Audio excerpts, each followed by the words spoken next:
Shavu Tov. Nous sommes au Motzei Shabbat de Parashat Yitro et c'est le 15 février 2024, Yud Zain du mois de Shvat.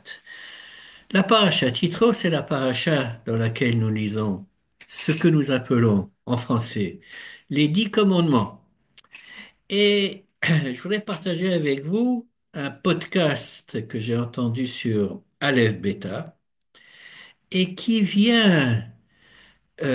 va, je pense, vous surprendre. La raison pour laquelle je veux la partager, c'est d'une part à cause de la surprise, et en fait, ça résonne chez moi de telle manière qu'on est tellement habitué à plein de choses dans le judaïsme qui ne nous vient pas à l'idée, ne serait-ce qu'une seconde, de les remettre en question. On les prend pour, on est bandé mouvant de mes lèvres, comme c'est venant de soi, c'est évident, c'est normal, c'est comme ça a toujours été comme ça, et point barre. Bien. Et donc, on va commencer dans le vif du sujet en posant la question suivante. Donc, Moshe descend avec ce qu'en français on appelle les tables de la loi. Ça s'appelle autrement dans la Torah, on reviendra plus tard. Et la question que je veux vous poser, mesdames, messieurs, qu'est-ce qu'il y avait écrit sur ces tables de la loi? Je vais vous dire, mais Binyamin n'a pas dû fréquenter souvent les synagogues. Ne sait-il pas que, eh bien, nous avons deux tables, que sur ces tables, là, mettons, la première partie, nous avons les 5 premiers commandements, et sur la deuxième partie, nous avons les 5 derniers commandements. 5 et 5, ça fait 10, le compte est bon. Eh bien voilà. Euh, il s'avère qu'il est vraisemblable que ce ne soit pas le cas. Surprenant. Pourquoi? Eh bien voilà. Le, l'auteur du podcast d'Aleph Beta cite un recueil midrashique qui s'appelle Mechilta de Rabbi Shimon, qu'on attribue à Rabbi Shimon Bar Yochai, et qui est un midrash halacha sur le livre de l'Exode. Dans ce midrash, il est écrit la chose suivante. Donc, on fait la liste, c'est au chapitre 20. Oui, c'est un Midrash Halacha qui est uniquement sur le livre de l'Exode. Donc, le chapitre 20, qui est le chapitre dans lequel les 10 paroles, Aseret Advarim, Aseret Adibrot, sont données. Donc, il y a la liste. Et voilà ce que est écrit dans la Mechilta de Rabbi Shimon. Chamisha alou arze, ve chamisha alou arze, d'ivrei Rabbi Hanina ben Gamliel. Rabbi Hanina ben Gamliel dit, eh bien, sur les tables de la loi, il y avait 5 commandements d'un côté et 5 commandements de l'autre côté. Mais quelle est la phrase qui suit? Vechachamim omrim, asara alou arze, ve asara alou arze.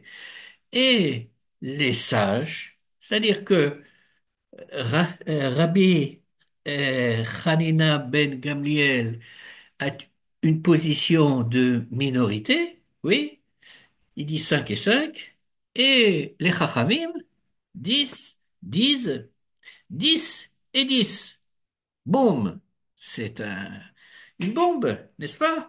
Donc, d'après la Mechilta de Rabbi Shimon, l'étape de la loi, c'est absolument pas ce que on a l'habitude de voir représenté dans les synagogues, dans les musées, enfin peu importe, dans tous les endroits où nous avons l'habitude de les voir. C'est pas 5 et 5, c'est 10 et 10. Et donc, de manière naturelle, on se pose des questions là.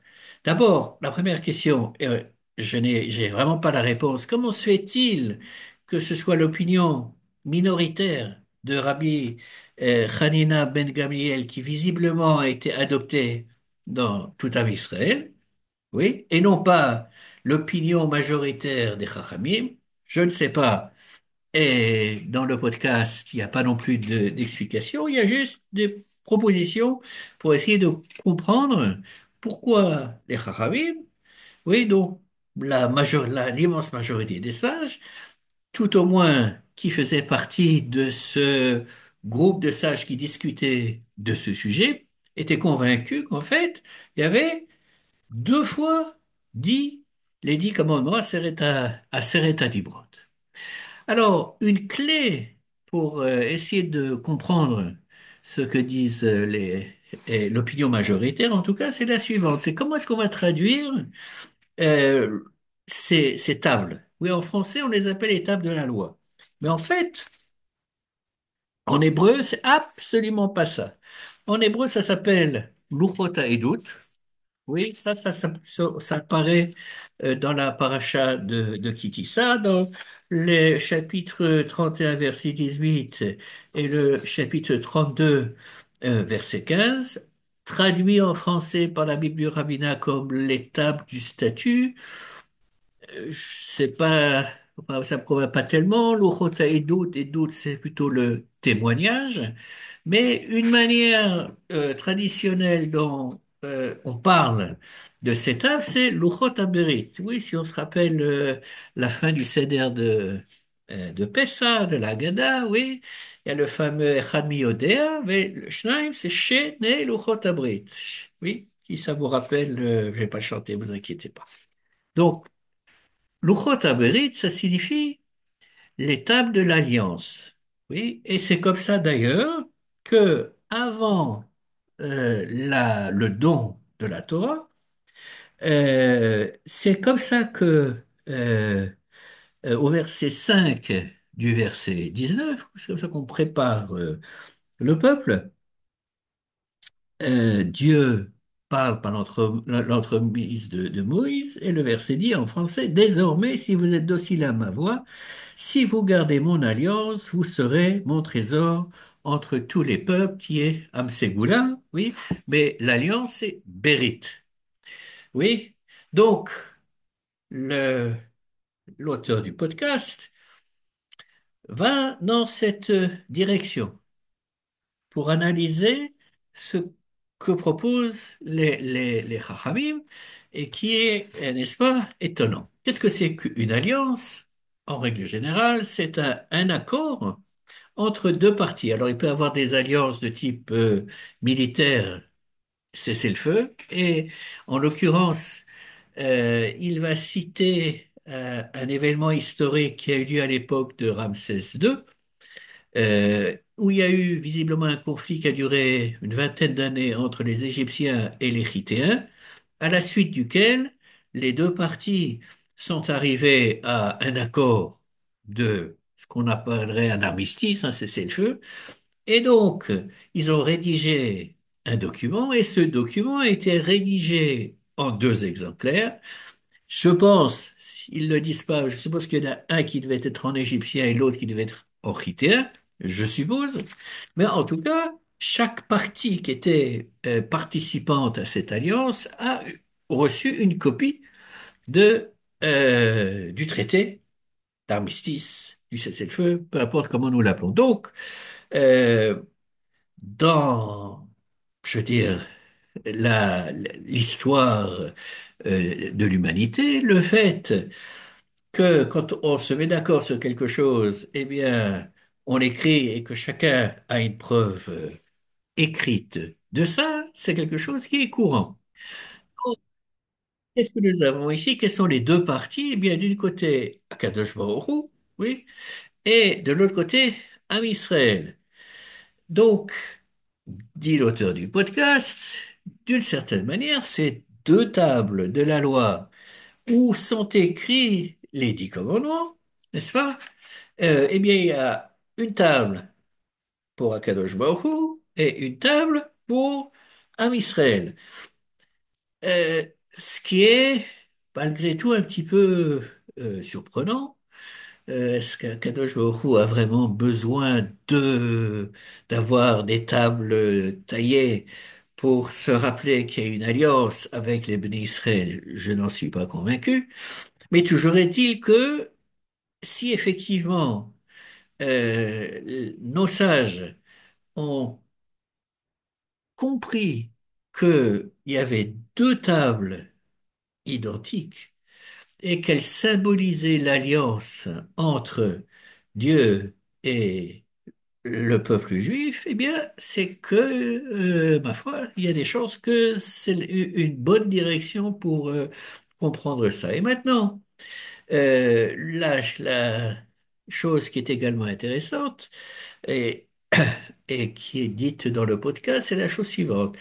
Où, physiquement, est-ce que ces tables de la loi ont été conservées? Et quand je dis les tables de la loi, c'est les tables, les deux, comment dirais-je, les deux tables, qu'elles soient selon l'opinion de Rabbi Hanina ben Gabriel ou selon l'opinion des Chachamim. Eh bien, c'était dans le Aaron HaKodesh. Donc, en quelque sorte, l'Aaron HaKodesh qui se situe dans l'endroit le plus sacré dans dans la tradition juive. Dans la tradition juive, quand on a construit le temple, avant c'était dans le tabernacle qui était le Mishkan qui était qui se déplaçait, mais quand le temple a été bâti, c'est l'Aaron HaKodesh était là-bas, l'Arche Sainte, et c'est là que il y avait en fait les deux exemplaires de des tables de la loi. Et par conséquent, l'idée qui peut sortir de ça et que propose l'auteur du podcast est la suivante. Euh, à la différence d'un traité de paix entre deux pays qui étaient auparavant ennemis et qui sont peut-être encore ennemis mais qui arrivent à un accord de cessez-le-feu, là, on va placer au centre, à l'endroit le plus sacré de, du peuple juif, on va placer et l'exemplaire, l'étape de la loi qui représente en quelque sorte celles qui appartiennent à Kadosh Baruch Hu, et également l'étape de la loi qui sont les nôtres de notre côté. Et l'idée qu'ils soumettent, que je trouve jolie, c'est que c'est un peu comme une ketouba. On a l'habitude, une des traditions, c'est de dire que le Matan Torah, le don de la Torah, ça représente le mariage entre Akadosh Baruch Hu et le peuple d'Israël. Et donc, cette alliance, ce contrat, en quelque sorte, ce contrat est gardé comme c'est pratiqué d'une certaine manière aujourd'hui dans beaucoup de familles où on met la ketouba euh, accrochée sur un mur pour symboliser, pas pour symboliser, pour représenter le mariage qu'il y a entre l'homme et la femme. Eh bien, là, dans le même endroit, nous avons dans le Aaron HaKodesh la présence de l'alliance que, bien entendu, euh, d'une part, Akadosh Baruch Hu, en nous protégeant à travers les années, malgré les vicissitudes, nous sommes toujours là, et le peuple d'Israël qui est toujours présent, d'une certaine manière, nous sommes parvenus à garder cette alliance avec un prix élevé, et nous espérons que nous continuerons à bénéficier de cette alliance encore de nombreuses générations. Shavua Tov.